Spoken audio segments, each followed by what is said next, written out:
여러분, 이것들을 보세요. 준호가 사진을 들어 보이자 교회가 술렁였다. 박 목사와 김 집사가 돈을 나누어 가지는 모습이 선명하게 담겨 있었다. 녹음기에서 흘러나온 목소리, 이상호 집사에게 누명을 씌우는 거죠. 어떻게 이런 일이, 목사님이 어떻게 이럴 수가. 교인들의 분노가 폭발했다. 박 목사는 얼굴이 새파랗게 질린 채 뒷걸음질치며 변명할 말을 찾지 못했다. 이제 곧 사연이 시작됩니다. 좋아요와 구독을 누르셨을까요? 여러분들의 좋아요와 구독은 이 사연 채널을 운영하는데 큰 힘이 됩니다. 감사합니다. 평화로운 교회의 아침, 새벽 5시, 이상호는 어김없이 눈을 떴습니다. 79세의 나이에도 몸은 시계처럼 정확했죠. 세수를 마치고 단정하게 옷을 갖춰 입은 뒤 이상호는 조용히 집을 나섰습니다. 아직 어둠이 가시지 않은 거리를 걸어 교회로 향하는 발걸음은 한결같이 묵직했습니다. 주님, 오늘도 주님의 뜻대로 살아가게 하소서. 이상호는 교회 문을 열며 속으로 기도했습니다. 새벽 기도회에는 이미 몇 분의 권사님들과 집사님들이 와 계셨습니다. 모두들 이상호를 보며 정중하게 인사했습니다. 장로님, 안녕하세요. 아직 장로가 아닙니다. 그냥 이 집사라고 부르세요. 이상호는 겸손하게 손사래를 쳤습니다. 기도회가 끝나고 집으로 돌아오니 벌써 아침 7시가 넘었습니다. 부엌에서는 며느리 영희가 정성스럽게 아침상을 차리고 있었고 아들 민철은 신문을 읽으며 아버지를 기다리고 있었습니다. 아버지, 오늘도 새벽기도 다녀오셨네요. 민철은 아버지의 코트를 받아들며 말했습니다. 응, 하루를 시작하는 일과지. 이상호는 식탁에 앉으며 만족스럽게 미소 지었습니다. 가족들과 함께하는 아침 식사 시간은 언제나 따뜻했습니다. 며느리가 끓인 된장찌개 냄새가 집안 가득 퍼져나갔고 갓 지은 쌀밥은 윤기가 잘잘 흘렀습니다. 아버지, 이번 장로 선거 말인데요. 민철이 조심스럽게 말을 꺼냈습니다. 정말 깨끗하게 치러져야 합니다. 요즘 교인들 사이에서 이상한 소문들이 돌고 있어요. 이상호는 젓가락을 든 손을 잠시 멈췄습니다. 무슨 소문? 글쎄요, 뭔가 돈이 오가고 있다는 이야기들이. 이상호는 깊은 한숨을 내쉬었습니다. 민철아, 교회는 하나님 앞에 서는 곳이야. 내 명예나 체면보다 교회의 순결이 우선이다. 그걸 잊어서는 안 돼. 아들의 걱정스러운 표정을 보며 이상호는 다시 한번 마음을 다잡았습니다. 50년 넘게 이 교회를 다니면서 한 번도 부끄러운 일을 한 적이 없었습니다. 이번 선거도 마찬가지였습니다. 식사를 마치고 교회 일직 준비위원회 모임에 참석하기 위해 다시 교회로 향했습니다. 교회 복도를 걸어가는데 저 끝에서 몇몇 집사들이 수군거리는 소리가 들려왔습니다. 이번엔 좀 다를 것 같아. 돈이 좀 움직이고 있다던데. 이상호는 발걸음을 멈추고 귀를 기울였습니다. 누가 받았다는 거야? 글쎄, 확실하지는 않지만. 집사들은 이상호를 발견하자마자 급히 대화를 멈추고 어색하게 웃으며 인사했습니다. 이 집사님, 안녕하세요. 이상호는 정중하게 인사를 받았지만 마음 한편이 무거워졌습니다. 회의실로 들어서니 다른 장로 후보들과 목사님, 그리고 선거관리위원들이 이미 모여 있었습니다. 박 목사는 이상호를 보며 환한 미소로 맞아주었습니다. 이 집사님, 어서 오세요. 오늘은 선거 규정에 대해 다시 한번 점검해 보려고 합니다. 회의가 진행되는 동안 이상호는 계속해서 복도에서 들었던 집사들의 대화가 신경 쓰였습니다. 혹시 정말로 이번 선거에 불순한 일들이 일어나고 있는 것일까요? 50년 넘게 믿음으로 살아온 교회에서 그런 일이 벌어질 리는 없다고 생각했지만 요즘 세상이 워낙 복잡해서 교회라고 해서 예외일 수는 없었습니다. 회의를 마치고 집으로 돌아가는 길, 이상호는 하늘을 올려다보았습니다. 구름 한 점 없이 맑은 하늘이었지만 마음만은 어쩐지 무거웠습니다. 평생을 정직하게 살아왔는데 이제 와서 이상한 의혹에 휘말리고 싶지는 않았습니다. 주님, 이번 선거가 주님의 뜻대로 깨끗하게 치러지게 해주소서.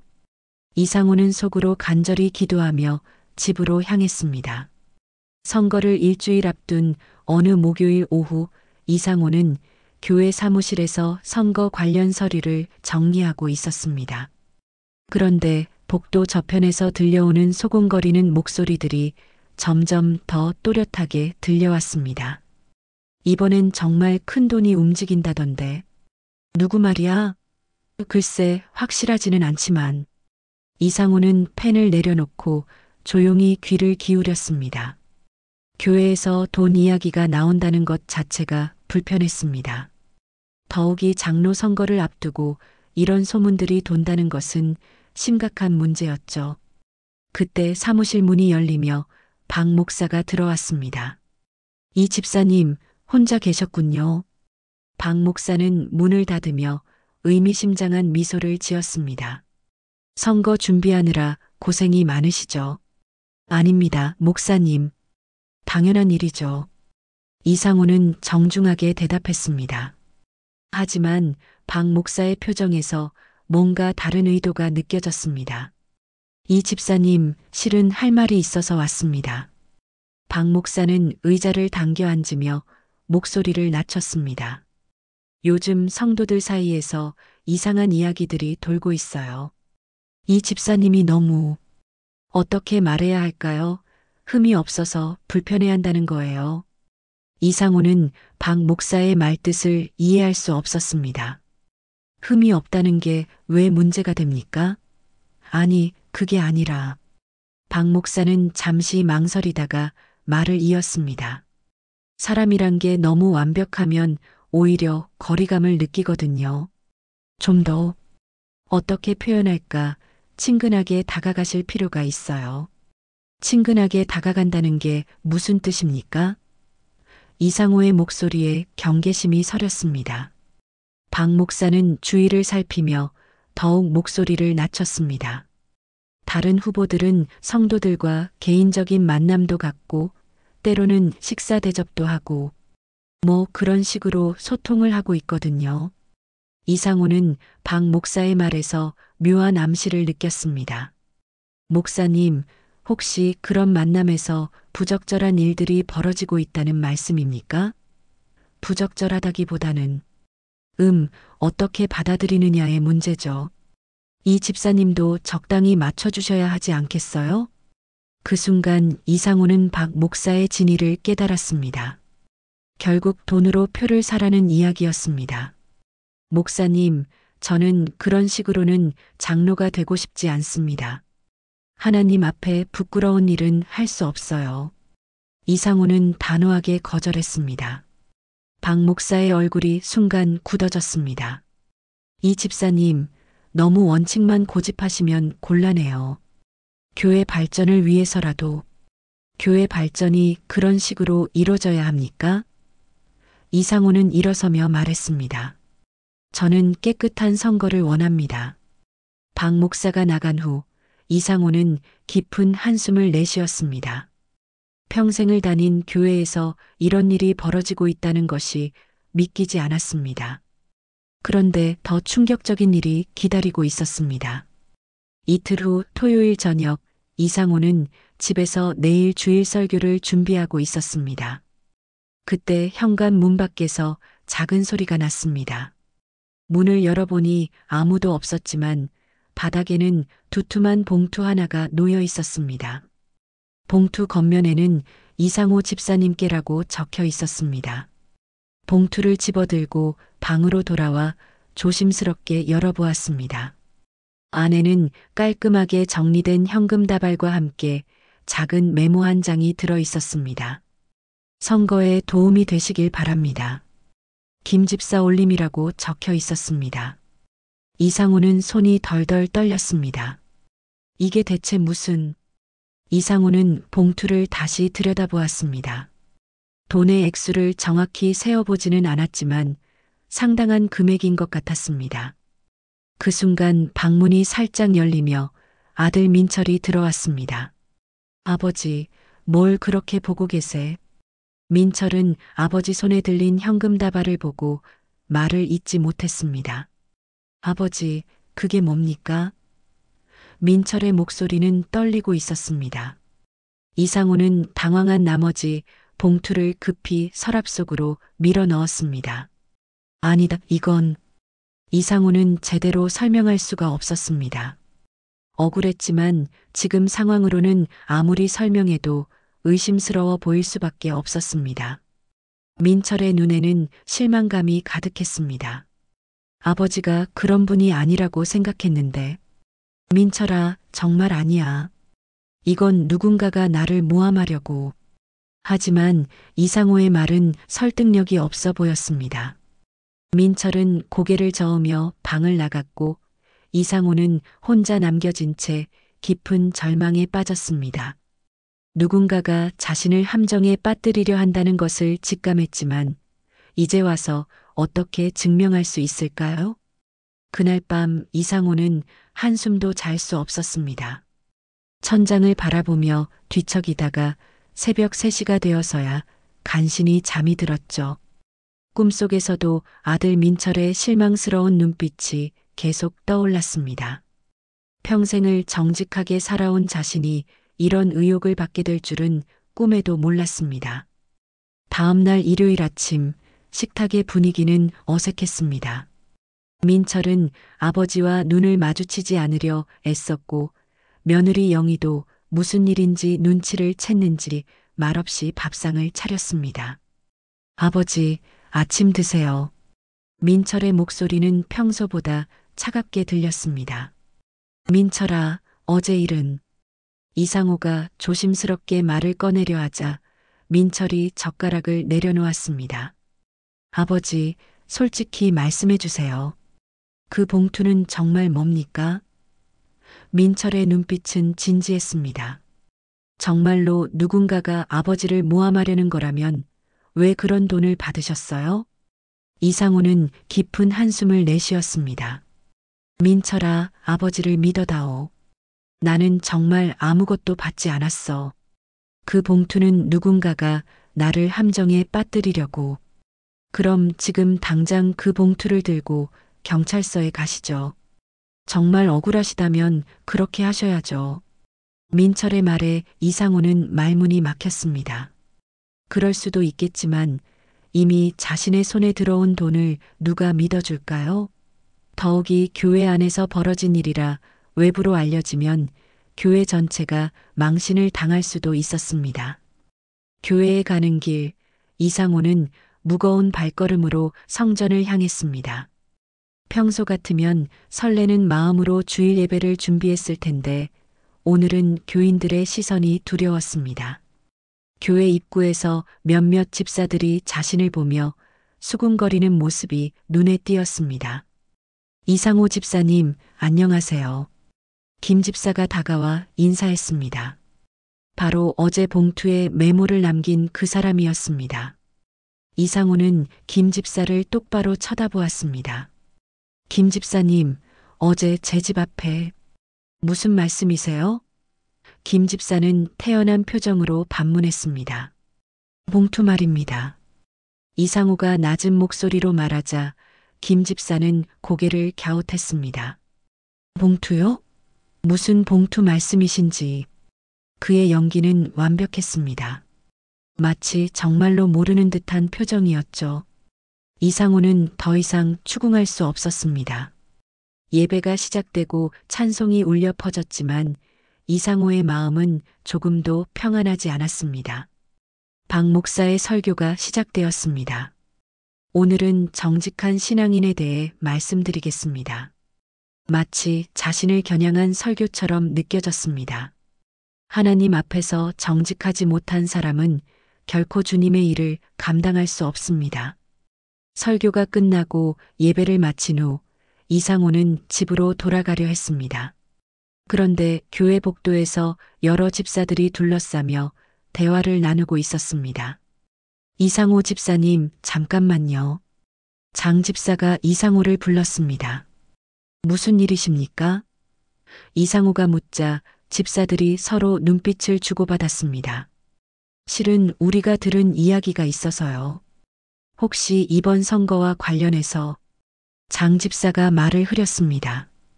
돈을 받으셨다는 소문이 있던데 사실입니까?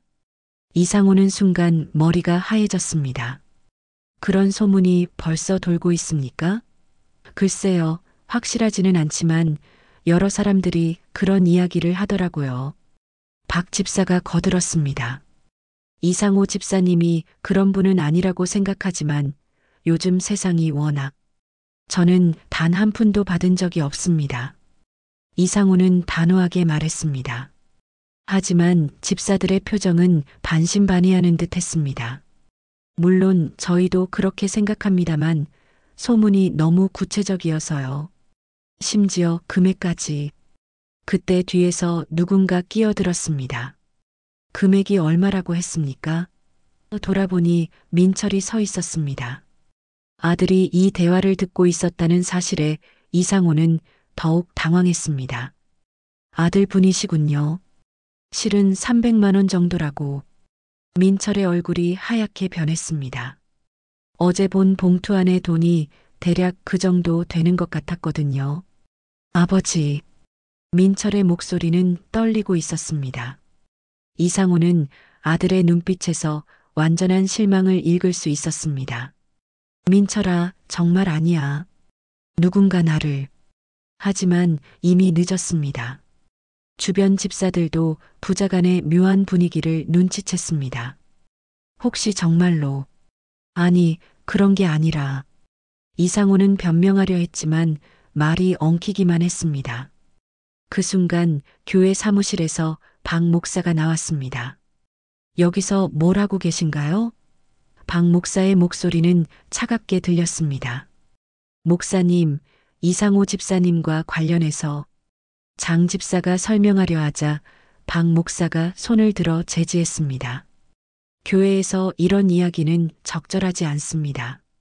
각자 집으로 돌아가시죠. 박 목사의 말에 집사들은 하나둘 흩어졌습니다. 하지만 이상호는 박 목사의 표정에서 뭔가 다른 의도를 느꼈습니다. 마치 이 모든 상황을 예상하고 있었던 것처럼 보였거든요. 집으로 돌아가는 길, 민철은 한마디도 하지 않았습니다. 이상호도 무슨 말을 해야 할지 몰랐습니다. 평생의 신뢰가 하루아침에 무너져 내리고 있었습니다. 그 주간 내내 교회 분위기는 점점 더 험악해졌습니다. 이상호에 대한 소문은 마치 들불처럼 퍼져나갔죠. 수요 예배를 마치고 나오는 길에 권사님들이 수군거리는 소리가 들렸습니다. 아이고, 이상호 집사님이 그런 분이 아니라고 생각했는데 요즘 세상에 믿을 사람이 누가 있어요. 이상호는 걸음을 멈추고 뒤돌아보고 싶었지만 참았습니다. 해명을 한다고 해서 상황이 나아질 것 같지도 않았거든요. 오히려 더 수상하게 여길지도 모른다는 생각이 들었습니다. 집으로 돌아가는 발걸음은 날이 갈수록 무거워졌습니다. 목요일 저녁 교회 선거관리위원회에서 긴급회의가 소집되었습니다. 이상호도 장로 후보 자격으로 참석해야 했습니다. 회의실에 들어서니 다른 후보들과 목사님 그리고 선거관리위원들이 이미 자리를 잡고 있었습니다. 분위기가 심상치 않았습니다. 이상호 집사님, 어서 앉으세요. 박 목사가 의례적으로 인사했지만 목소리에는 차가운 기운이 느껴졌습니다. 오늘 이 자리를 마련한 이유는 다들 아시겠지만 최근에 떠도는 소문들 때문입니다. 선거관리위원장인 최 장로가 무거운 표정으로 말했습니다. 어떤 소문 말입니까? 이상호가 물었지만 이미 답을 알고 있었습니다. 글쎄요, 이번 선거와 관련해서 부적절한 금품 수수가 있었다는. 최 장로는 말을 아끼며 이상호의 반응을 살폈습니다. 저는 그런 일이 전혀 없었다고 분명히 말씀드립니다. 이상호는 단호하게 답했습니다. 하지만 회의실의 분위기는 냉랭하기만 했습니다. 물론 이상호 집사님을 의심하는 건 아닙니다. 다만 이런 소문이 돌고 있는 상황에서 선거가 공정하게 치러질 수 있을지. 그때 박 목사가 끼어들었습니다. 사실 교회의 발전을 위해서는 능력 있는 분이 장로가 되시는 게 좋겠다고 생각합니다. 박 목사의 말에는 묘한 뉘앙스가 있었습니다.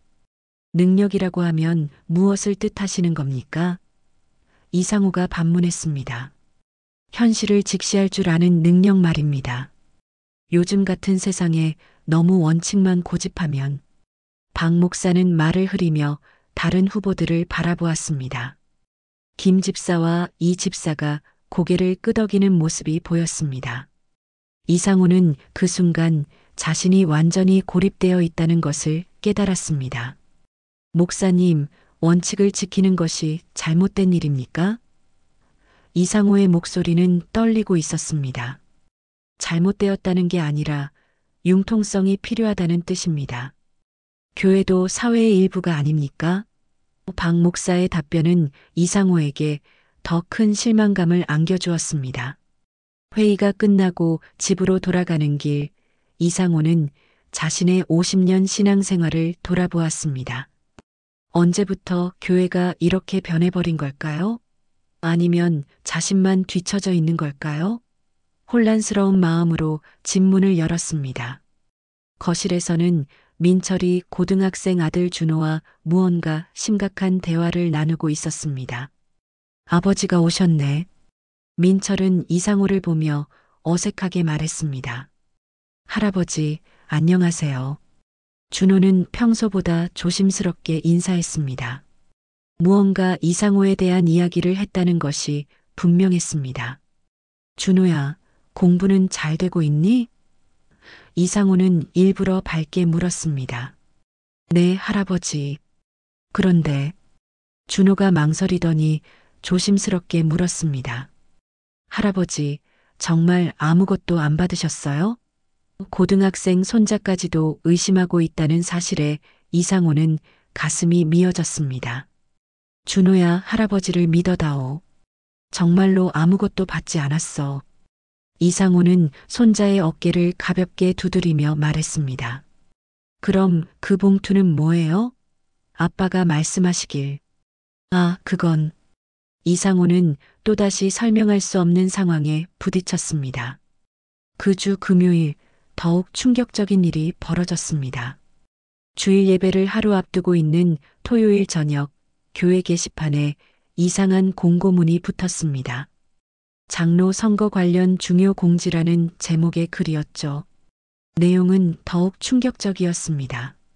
최근 일부 후보자의 부적절한 선거 운동에 대한 신고가 접수되었습니다.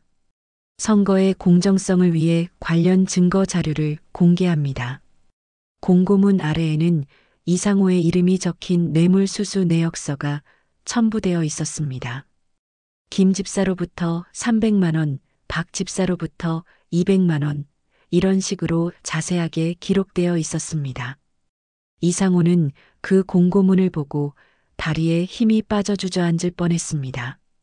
이건 완전히 조작된 거야. 하지만 누가 이런 정교한 문서를 만들어서 자신을 모함하려는 걸까요?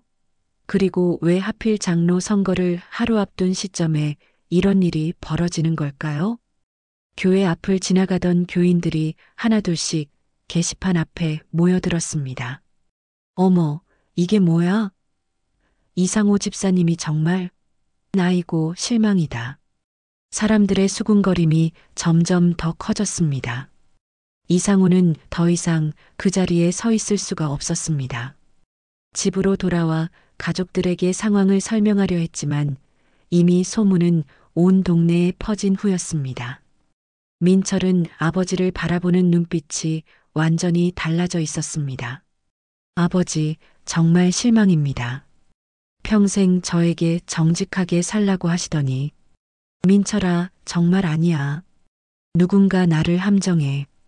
하지만 이제는 가족조차 이상호의 말을 믿지 않는 것 같았습니다. 그날 밤 이상호는 방에 혼자 앉아 깊은 절망에 빠졌습니다. 내일이면 선거인데 이미 모든 것이 끝나버린 것 같았습니다. 주일 아침이 밝았지만 이상호의 집안 분위기는 장례식장보다도 무거웠습니다. 평소 같으면 온 가족이 함께 아침을 먹고 교회에 가는 것이 일상이었는데 오늘은 모든 것이 달랐습니다. 며느리 영희는 눈을 부어가며 아침을 준비했고 민철은 아버지와 마주치는 것조차 피하려 했습니다. 아버지, 오늘 교회 안 가시는 게 어때요? 민철이 조심스럽게 말했습니다. 선거가 있는 날인데 안 갈 수는 없지. 이상우는 힘없는 목소리로 대답했습니다. 하지만 마음 한편으로는 민철의 말이 맞다는 생각이 들었습니다. 지금 교회에 가면 모든 교인들의 차가운 시선을 받아야 할 테니까요. 그래도 이상우는 평생 지켜온 신앙의 자세를 포기할 수 없었습니다. 단정하게 옷을 갖춰 입고 거울을 보니 하룻밤 사이에 늙어버린 자신의 모습이 보였습니다. 주님, 이 모든 시련에도 당신의 뜻이 있으시겠지요. 속으로 기도하며 집을 나섰습니다. 교회에 도착하니 이미 많은 교인들이 모여 있었습니다. 평소보다 일찍 온 사람들이 많았던 것은 아마도 선거 때문일 것입니다. 이상호가 교회 입구에 나타나자 웅성거리던 사람들이 갑자기 조용해졌습니다. 모든 시선이 자신에게 쏠리는 것을 느끼며 이상호는 조용히 뒷자리로 걸어갔습니다. 저기 이상호 집사님이다. 어떻게 얼굴을 들고 나타날 수 있지? 참 뻔뻔하다. 사람들의 수군거림이 귓가에 들렸습니다. 이상호는 고개를 숙이고 자리에 앉았습니다. 평생을 다닌 교회에서 이런 수모를 당하게 될 줄은 꿈에도 몰랐습니다. 예배가 시작되고 찬송이 울려 퍼졌지만 이상호의 마음은 조금도 평안하지 않았습니다. 박 목사가 강단에 올라 설교를 시작했습니다. 오늘은 정직과 진실에 대해 말씀드리겠습니다. 마치 자신을 겨냥한 설교라는 생각이 들어 가슴이 답답했습니다. 하나님께서는 거짓된 자를 미워하십니다. 특히 교회 안에서 벌어지는 부정과 불의에 대해서는 더욱 엄하게 심판하실 것입니다. 박 목사의 말 한마디 한마디가 이상호의 가슴을 찔렀습니다. 억울하다는 생각과 함께 분노가 치솟았지만 참을 수밖에 없었습니다. 설교가 끝나고 드디어 장로 선거가 시작되었습니다. 선거관리위원장인 최 장로가 나와서 선거 규정을 설명했습니다. 오늘 선거는 공정하고 깨끗하게 치러질 것입니다. 모든 후보자들께서는 마지막으로 한 말씀씩 해주시기 바랍니다. 다른 후보들이 차례로 나와서 포부를 밝혔습니다. 교회 발전을 위해 최선을 다하겠습니다. 성도들과 소통하는 장로가 되겠습니다. 박수 소리가 계속 울렸습니다. 드디어 이상호의 차례가 되었습니다. 강단에 올라선 이상호는 회중석을 바라보았습니다. 차가운 시선들이 자신을 향해 있었습니다. 그 중에서도 가장 아픈 것은 아들 민철의 실망스러운 눈빛이었습니다. 저는 이상호는 목이 메어 말을 잇지 못했습니다. 저는 평생을 이 교회와 함께해 왔습니다. 한 점 부끄럼 없이 살아왔다고 자부합니다. 이상호의 목소리는 떨리고 있었습니다. 최근에 저에 대한 좋지 않은 소문들이 돌고 있는 것을 알고 있습니다. 하지만 하나님께서 아시고 여러분들의 양심이 판단해 주실 것이라고 믿습니다. 그때 뒷자리에서 한 집사가 일어났습니다. 그럼 이 문서는 뭐라고 설명하실 겁니까? 그가 손에 든 것은 바로 어제 게시판에 붙었던 뇌물수수 내역서였습니다. 이상호 집사님의 이름이 분명히 적혀 있지 않습니까? 회중석이 술렁이기 시작했습니다. 설명해 보세요. 정말 받으신 거 아닙니까? 사람들의 목소리가 점점 커졌습니다. 이상호는 마이크 앞에서 할 말을 잃었습니다. 저는 정말로. 하지만 어떤 설명도 설득력이 없어 보였습니다. 이상호 집사님, 그 문서가 가짜라고 주장하시는 겁니까? 최 장로가 날카롭게 물었습니다. 가짜입니다. 누군가 저를 모함하기 위해. 그럼 누가 왜 그런 일을 하겠습니까? 증거라도 있으신가요? 이상호는 대답할 수 없었습니다. 회중석에서 웅성거림이 더욱 커졌습니다. 이상호 집사님을 믿었는데 너무 실망이다. 장로 자격이 없어. 이상호는 더 이상 서 있을 수가 없었습니다. 죄송합니다. 고개를 숙이고 강단에서 내려왔습니다. 투표가 시작되었지만 결과는 뻔했습니다. 개표 결과 이상호는 단 한 표도 얻지 못했습니다. 아마도 자신이 투표한 한 표마저도 무효표가 된 것 같았습니다. 다른 후보들 중에서 김 집사가 압도적인 표차로 당선되었습니다. 축하합니다. 박수 소리가 울려 퍼졌지만 이상호에게는 조롱으로 들렸습니다. 김 집사가 당선 소감을 발표하는 동안 이상호는 조용히 교회를 빠져나왔습니다. 아무도 자신을 붙잡지 않았습니다.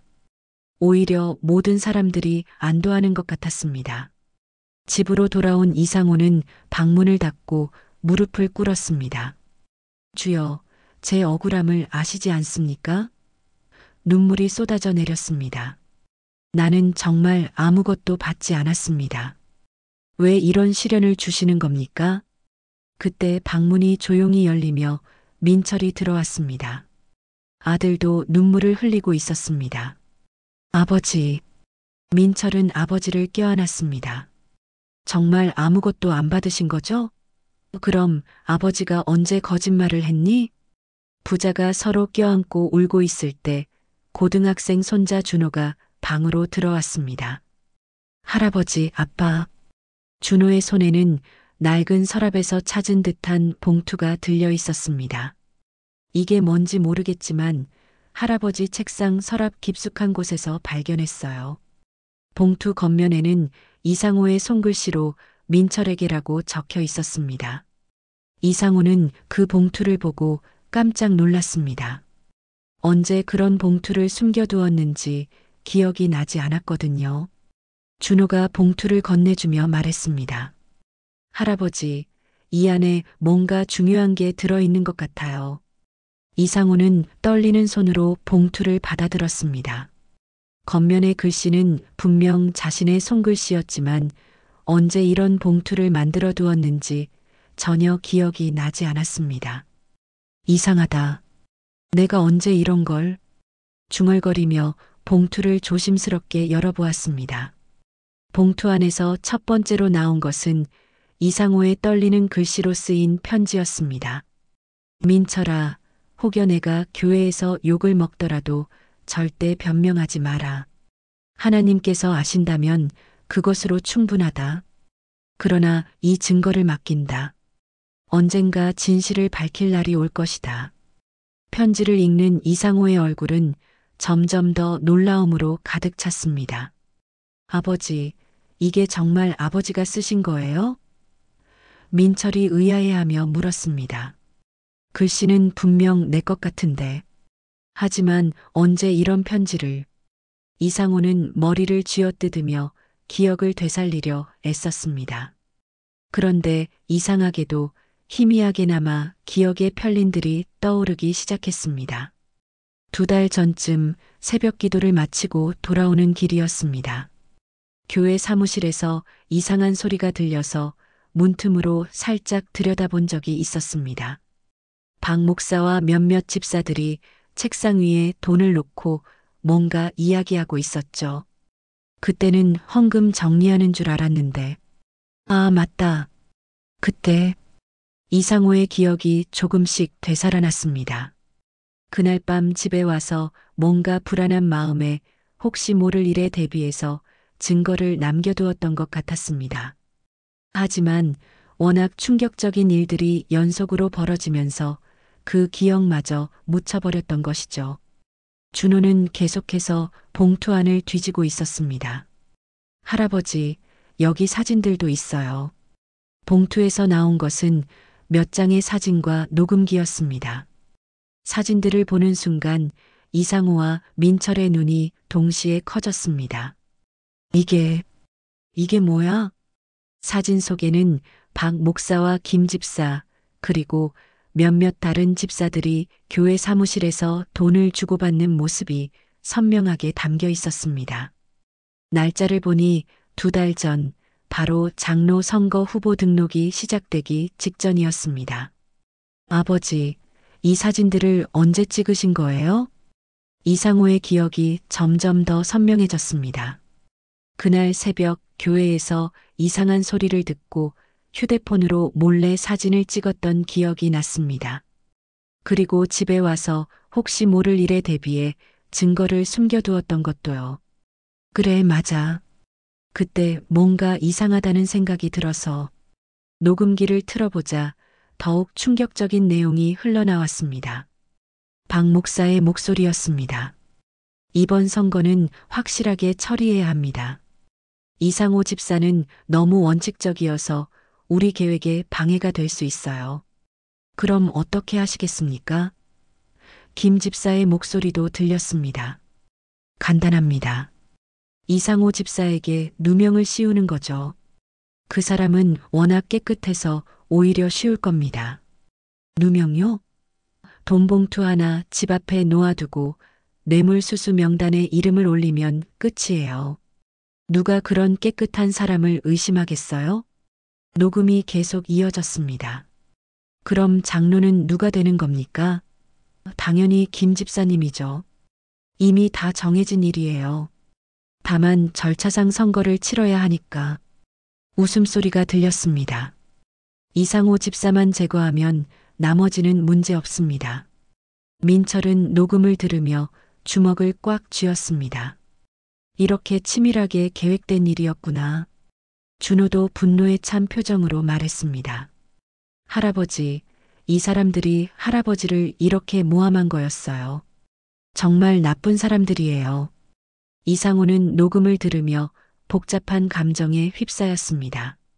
억울함이 풀리는 안도감과 함께 평생을 믿고 따랐던 목사와 교우들에게 배신당했다는 분노가 교차했습니다.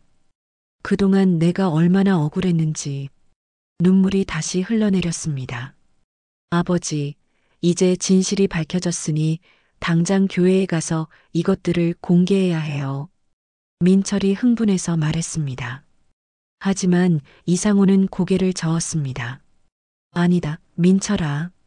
이렇게 되면 교회 전체가 큰 혼란에 빠질 거야. 그렇다고 가만히 있을 건 아니잖아요. 준호가 끼어들었습니다. 할아버지가 이렇게 억울하게 당했는데 가해자들이 아무 처벌도 받지 않고 넘어가면 안 돼요. 다른 사람들도 할아버지가 정말 돈을 받았다고 생각할 거예요. 이상호는 깊은 고민에 빠졌습니다. 한편으로는 자신의 억울함을 풀고 싶었지만 다른 한편으로는 교회 공동체가 무너지는 것도 원치 않았습니다. 하지만 이런 식으로 진실을 공개하면 교회가 어떻게 될까? 할아버지, 잘못된 건 바로 잡아야 해요. 준호는 단호하게 말했습니다. 이런 사람들이 교회를 이끌어간다면 더 큰 문제가 생길 거예요. 다른 교인들도 진실을 알 권리가 있어요. 민철도 아들의 말에 동의했습니다. 아버지, 준호 말이 맞아요. 이대로 넘어가면 박 목사와 김 집사는 앞으로도 계속 이런 식으로 교회를 운영할 거예요. 다른 선량한 교인들을 위해서라도 진실을 밝혀야 합니다. 그럼 어떻게 해야 할까? 이상호는 여전히 망설였습니다. 할아버지, 다음 주일에 공개하는 게 어때요? 준호가 제안했습니다. 예배 후에 모든 교인들 앞에서 이 증거들을 보여주는 거예요. 이상호는 사진들과 녹음기를 다시 한번 들여다보았습니다. 평생을 바쳐 섬긴 교회에서 이런 일이 벌어졌다는 것이 여전히 믿기지 않았지만 진실은 진실이었습니다. 좋다. 다음 주일에 모든 것을 공개하자. 정말요, 할아버지? 준호의 얼굴이 환해졌습니다.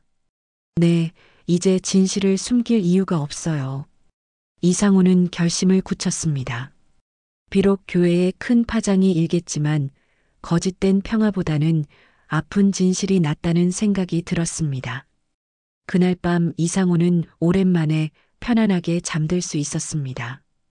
비록 앞으로 험난한 일들이 기다리고 있겠지만 적어도 진실을 밝힐 수 있다는 희망이 생겼거든요.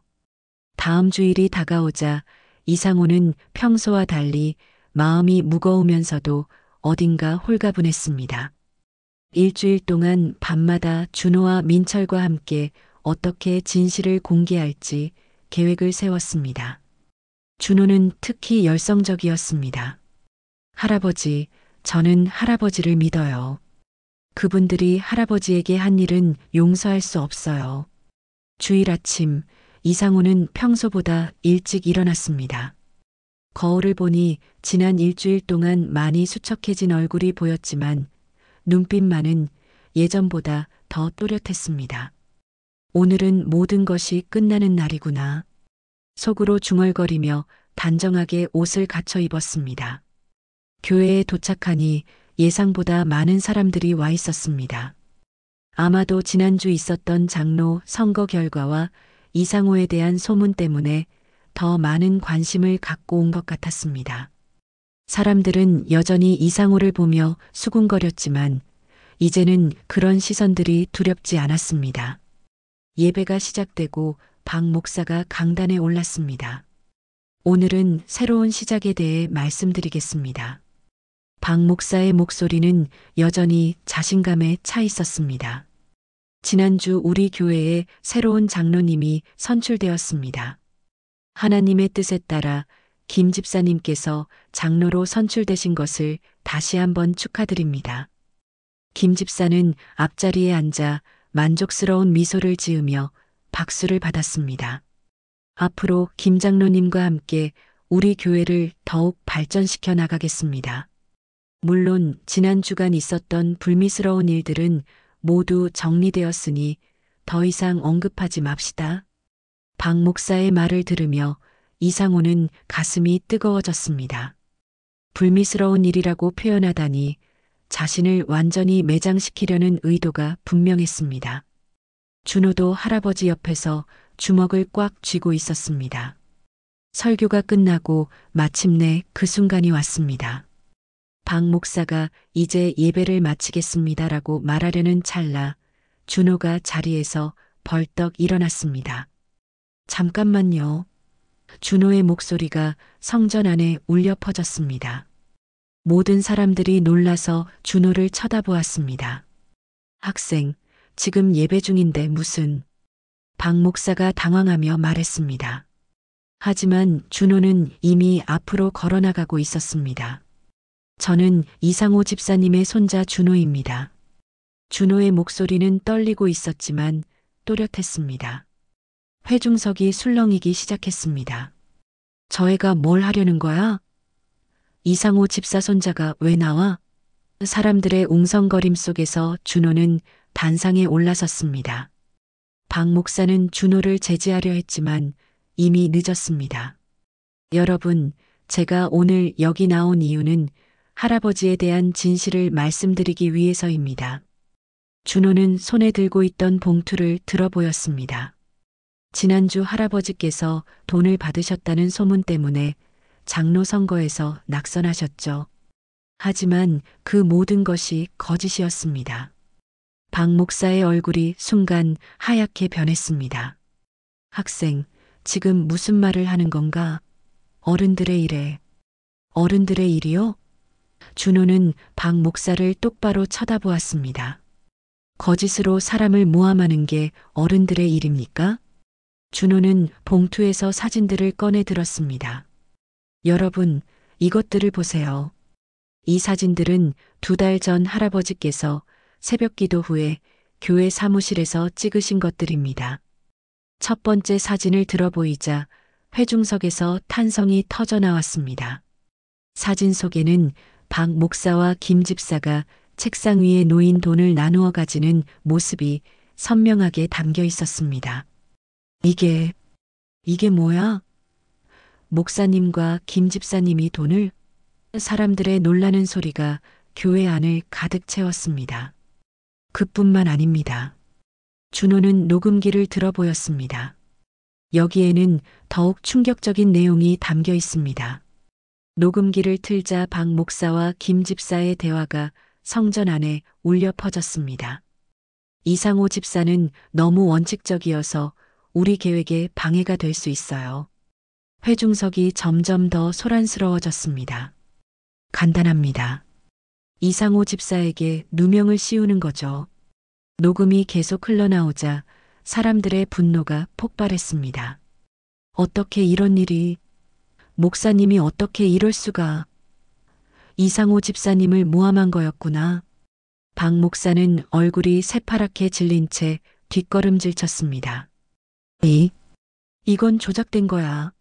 저 애가 거짓말을. 하지만 녹음 속 목소리는 분명히 박 목사 자신의 목소리였습니다. 변명할 여지가 없었습니다. 김 집사도 당황한 나머지 일어나려다가 다시 주저앉았습니다. 아니에요. 이건 오해입니다. 하지만 사진과 녹음의 증거 앞에서 어떤 변명도 소용없었습니다.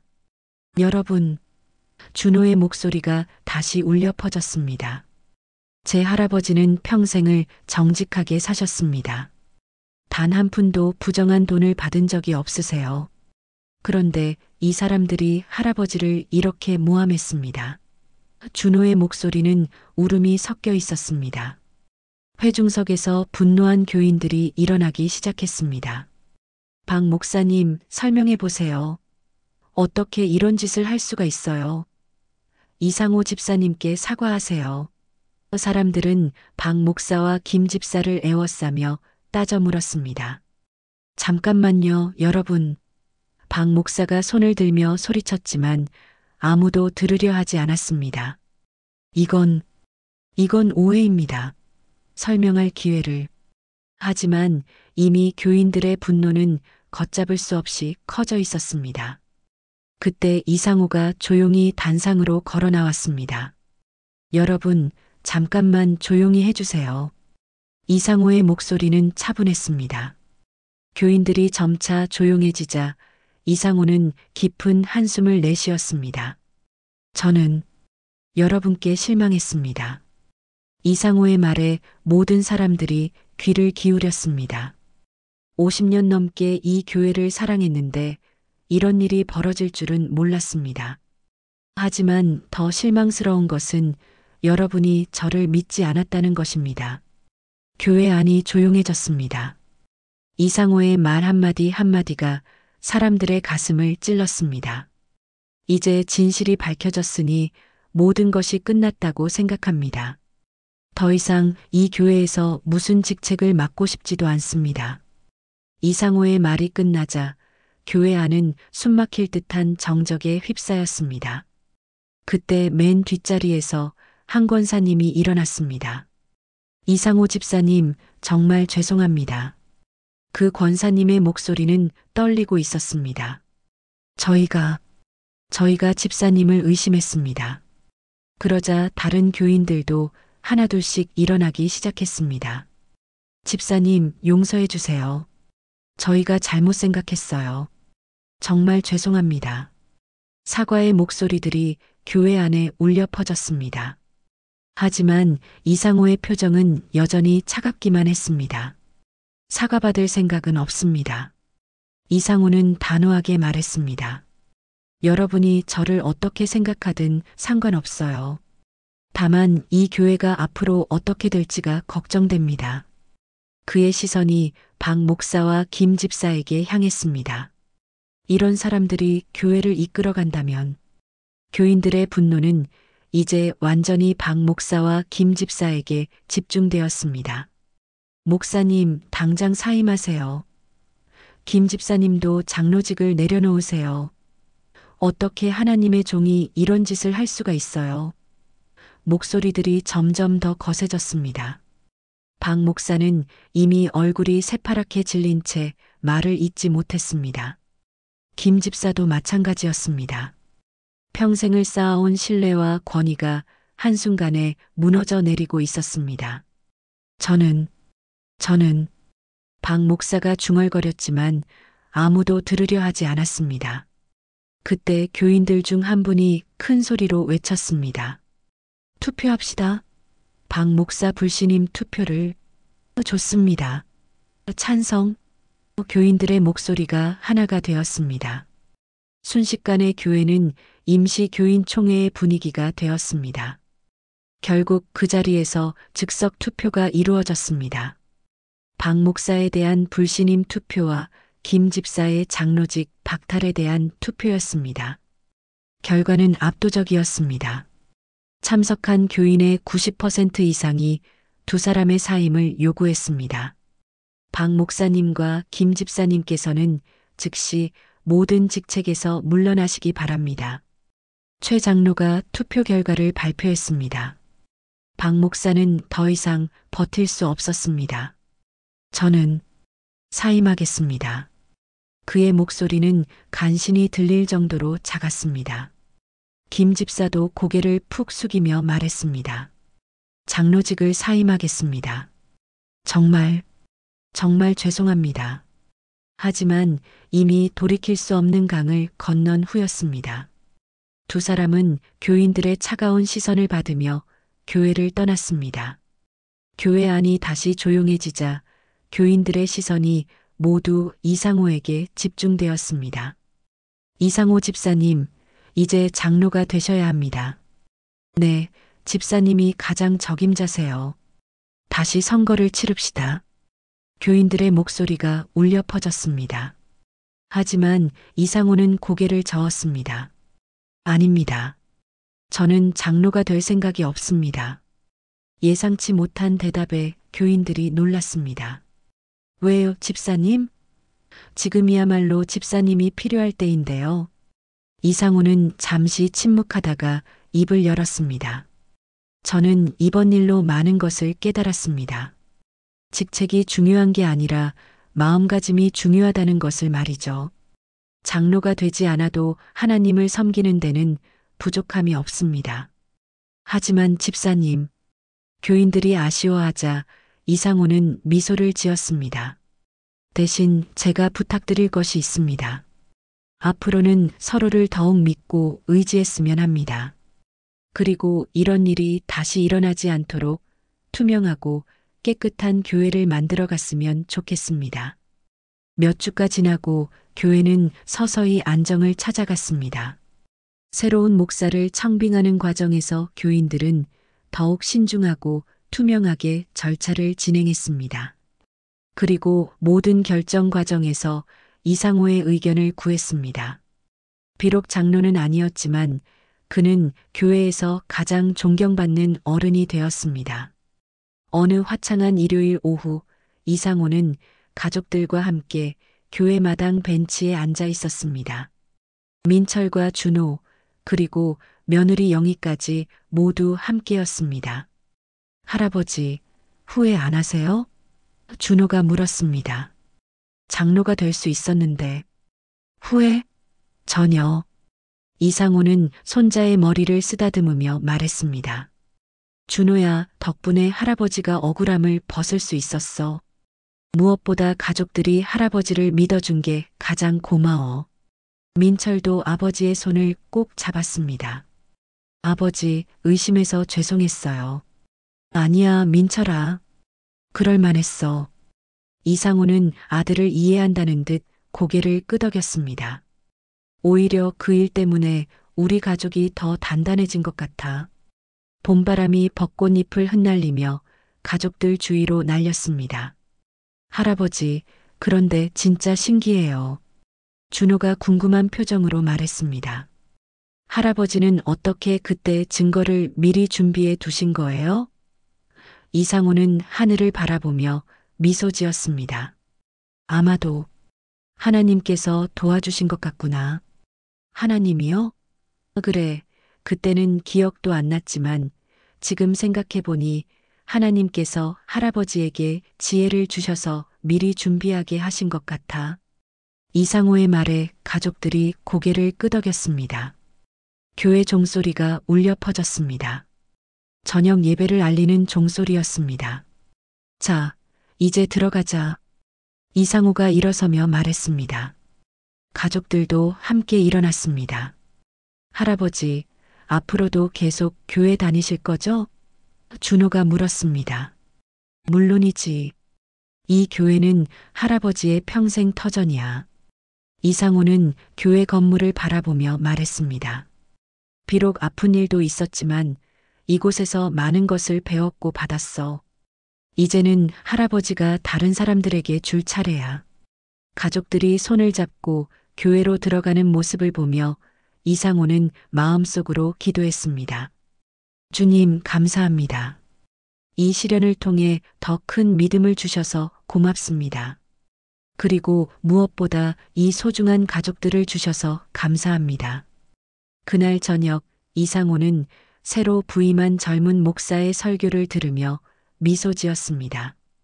믿음은 시련을 통해 더욱 단단해집니다라는 설교 말씀이 가슴 깊이 와닿았습니다. 권력이 아니라 믿음이, 직책이 아니라 섬김이 진정한 신앙인의 자세라는 것을 깨달은 이상호였습니다. 교회를 나서며 준호가 말했습니다. 할아버지, 정말 멋있어요. 저도 할아버지처럼 정직한 사람이 되고 싶어요. 이상호는 손자를 꼭 안아주었습니다.